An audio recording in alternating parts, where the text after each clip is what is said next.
अस्सलाम वालेकुम।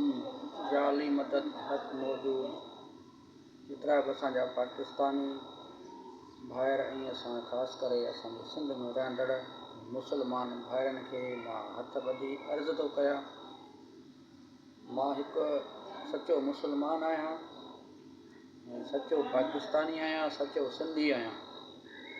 जेका हिन वक़्तु असां सां इंडिया जंग विड़ी रही आहे ऐं असांजी मस्जिदुनि ते हमला करे रही आहे, त अॼु खां पोइ जेको सचो मुस्लमान हूंदो उहो इंडिया जूं फिल्मूं ॾिसणु बंदि कंदो।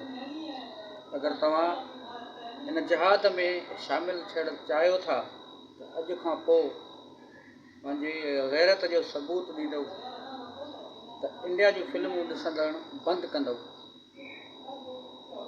अॼु खां पोइ का बि इंडिया जी फिल्म कंहिं बि होटल ते या कंहिं घर में या केबल ते फिल्म न हलंदी। इहो बि हिकु जहाद आहे।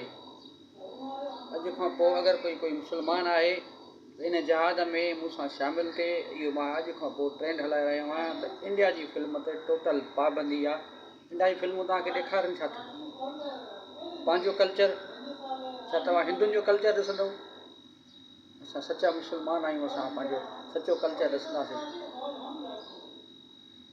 पाकिस्तानी सुपर हिट फिल्मूं पयूं आहिनि, इंडिया जूं भलियुनि खां भलियूं फिल्मूं पयूं आहिनि। तव्हां सुपर हिट फिल्मूं वञी तव्हां सर्च करे यूट्यूब ते ॾिसी सघो था। सिंधी फिल्मूं सुपर हिट सर्च करे तव्हां ॾिसी सघो था।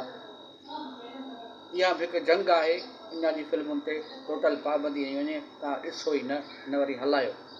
पाकिस्तान ज़िंदाबाद, नाराए तकबीर, अल्लाहु अकबर।